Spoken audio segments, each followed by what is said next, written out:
Assalamualaikum warahmatullahi wabarakatuh. Selamat pagi dan salam sejahtera untuk kita semua.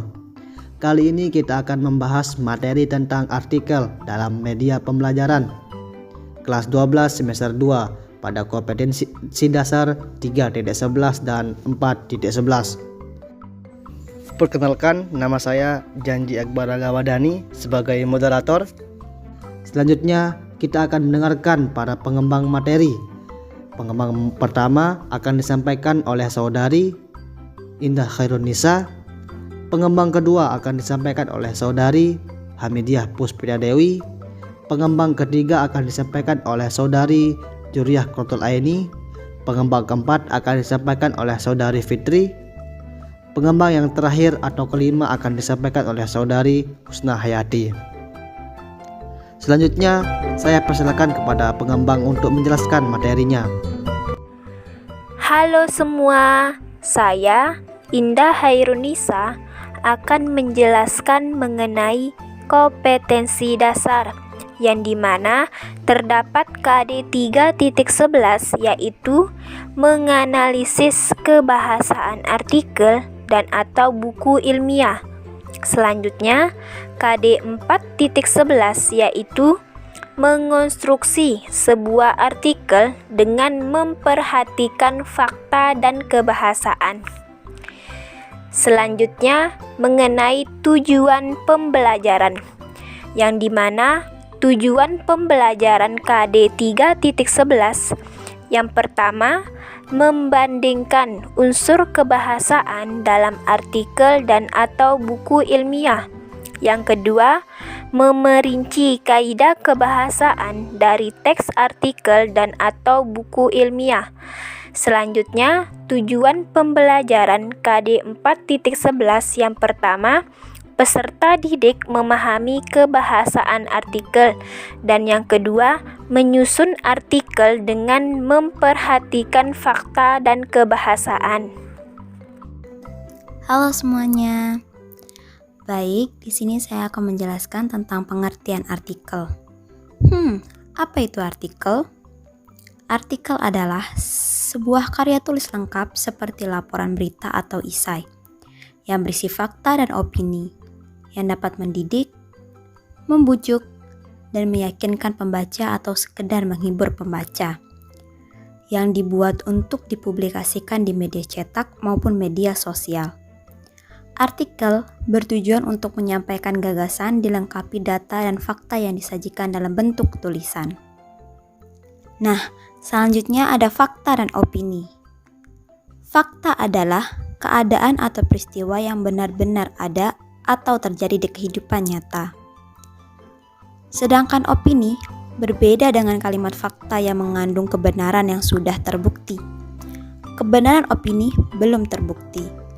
Itu karena kalimat opini mengandung pendapat, pandangan, gagasan, sikap, saran, atau solusi penulis terhadap masalah atau kejadian yang sedang dibahas dalam artikelnya.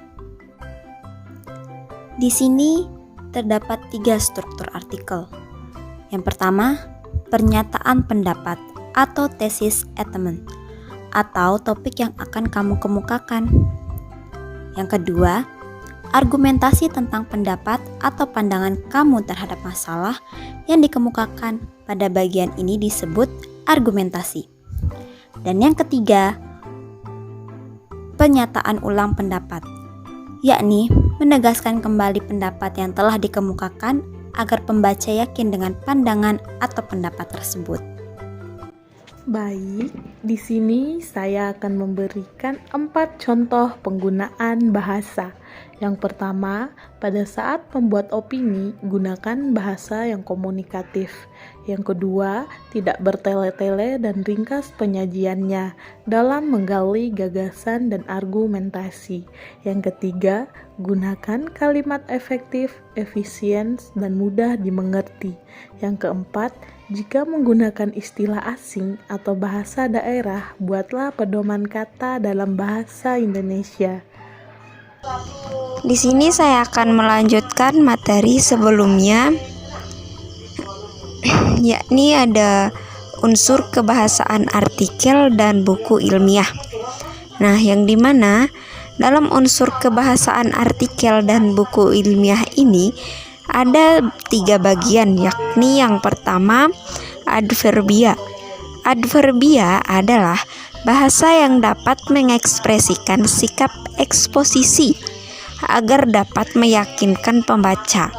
Diperlukan ekspresi kepastian, bisa dipertegas dengan kata keterangan atau adverbia frekuentatif seperti selalu, biasanya, sebagian besar, sering, kadang-kadang, dan jarang.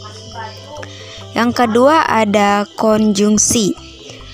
Konjungsi adalah kata atau ungkapan yang menghubungkan 2 satuan bahasa yang sederajat, yaitu kata dengan kata, frasa dengan frasa, klausa dengan klausa, serta kalimat dengan kalimat. Yang ketiga ada kosakata. Kosakata adalah pembendaharaan kata-kata. Supaya teks tersebut mampu meyakinkan pembaca, diperlukan kosakata yang luas dan menarik. Kemenarikan terlihat dari salah satunya ada aktual, yang sedang menjadi perbincangan orang banyak atau baru saja terjadi. Baik, sekarang kita akan berlatih.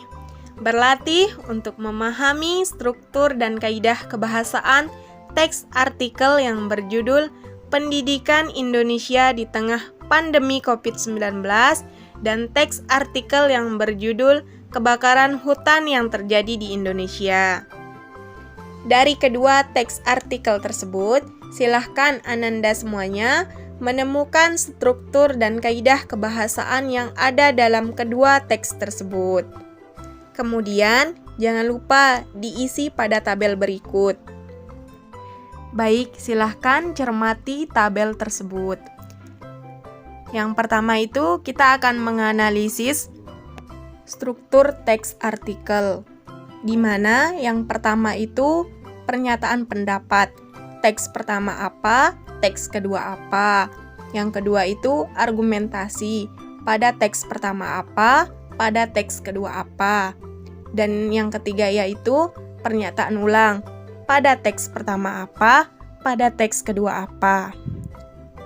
Setelah mencari struktur teks artikel, kemudian carilah kaidah kebahasaan pada kedua teks artikel tersebut. Pada kaidah kebahasaan pertama, yaitu adverbia. Dalam teks pertama apa, dalam teks kedua apa. Yang kedua, yaitu konjungsi. Pada teks pertama apa, pada teks kedua apa. Dan yang ketiga, yaitu kosakata. Pada teks pertama apa, pada teks kedua apa. Semua jawaban ditulis di dalam kolom tersebut. Itu untuk latihan memahami teks artikel dari segi struktur dan dari segi kaidah kebahasaan. Demikian dari kami kelompok 2. Semoga dapat dipahami. Sekian. Wassalamualaikum warahmatullahi wabarakatuh.